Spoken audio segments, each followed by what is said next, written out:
Welcome back to the pregame, joined right now by West Branch coach Butch Pedersen. And coach, head into district play after the big come-from-behind win last Friday night down at West Burlington Notre Dame. It was a game where we stayed calm, stayed on course, and really saw things pay off as we headed into that second half. I thought in the second half the defense maybe played as well as I've seen here in quite some time. We ran the ball extremely well. We did a lot of things well as far as adjustments were concerned. And also, I thought our kicking game was outstanding. I thought Devin Kindon was a difference in the game. And from open field tackling, I've never seen better open field tackling than Matt Shaver did that night. He probably saved at least 2 touchdowns on his open field tackling. So we did a lot of things very well defensively. And, offensively, I know Jarod's not completely happy with what happened down there, but usually when that happens with one of Jarod Tylee's offensive groups, the next game they're going to be, razor sharp, and I look for that to probably happen.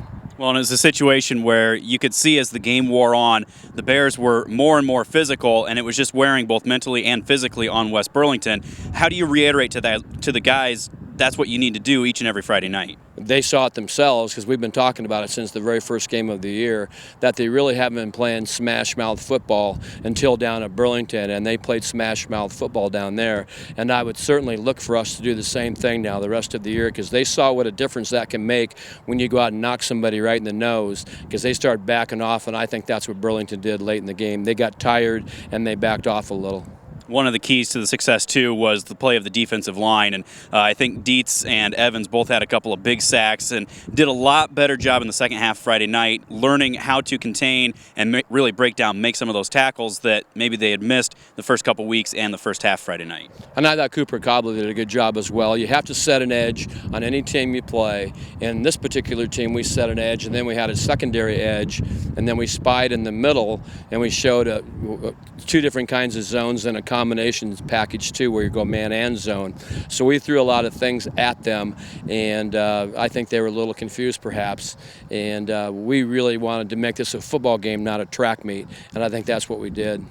Looking ahead tonight, we've got North Cedar coming in here, open up district play. Talk a little bit about what to expect from the Knights, a team that's 0-3, but they've played a pretty tough schedule so far. Well, they played a tough schedule, plus they had 3 kids. Well, we were told 3 kids that have been out for disciplinary reasons, and they're all back. And you take 3 kids out of our lineup, and it's a different-looking team, too. So we're trying to rally, just replacing the 1, and we're doing a good job of that. But, take 3 out, and she's a different story. And you're going to see a different North Cedar team tonight, believe me.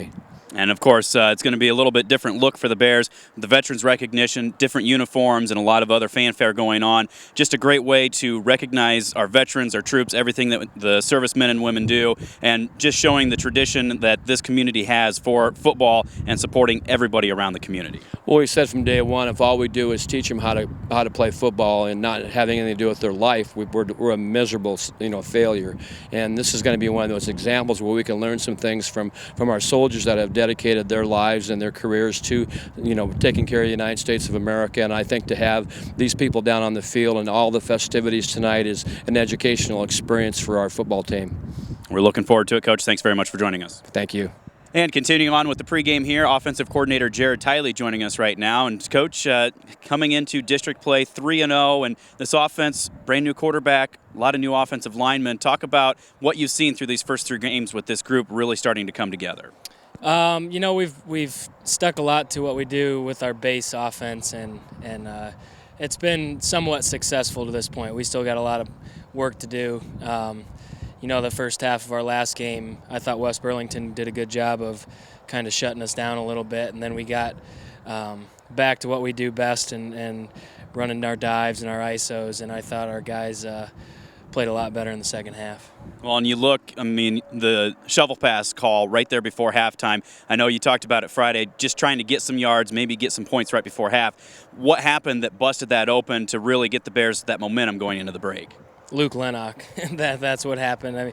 And actually Ryan Grosvenor made a really nice block on that play and to spring him, but that was a lot of Luke Lennox, and that's where we get pretty lucky that he's our running back. But that changed the momentum. I told the guys in the locker room at halftime, to me that completely swung the momentum, put it in our locker room, took it out of theirs, and I think that showed once the second half started. And that's something our guys got to realize is when we make big plays like that, we get momentum on our side. We got to keep it on our side and continue to make plays and pull away from teams. Well, and the other key was, West Burlington seemed like they were always crashing ends hard. They were blitzing, all kinds of stuff up front.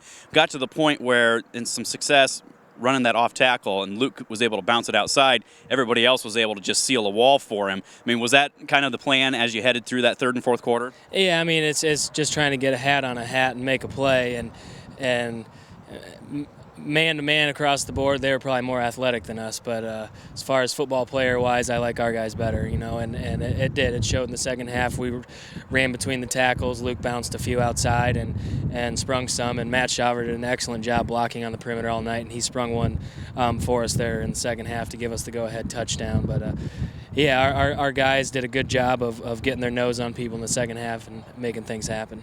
Well, and you look at, we talked a little bit, preseason media day, the weapons that you have here. You have a Cooper Caney come in, Luke, Devin, the receivers. You've got a lot of different guys. But what you touched on right there, Devin talked before the game last week. He loves going out blocking. Shaver, Kabla, those guys downfield making blocks. It's a very unselfish group.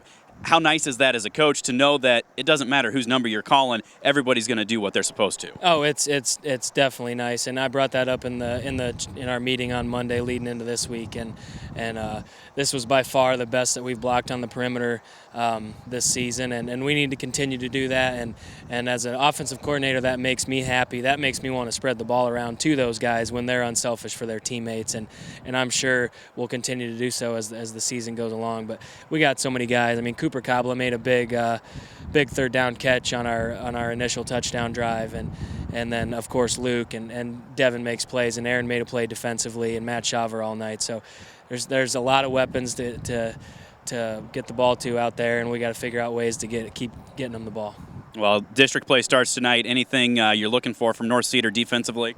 Yeah, they're going to be stout. I know their defensive guys on their coaching staff. One of them, Zach Zazel, used to play here, and they're going to be tough. You know that. It's always a good football game when they play us, and I got to imagine anybody that plays us wants to stack the box and stop one of the best running backs in the state. So we got to figure out ways to be able to run the ball, but also throw the ball against them and be effective in both ways. All right. Well, Coach, thanks very much for joining us. Thanks, guys. Again, that's offensive coordinator Jarod Tylee. Back with more of the pregame. It's the Bearcast, westbranchfootball.com.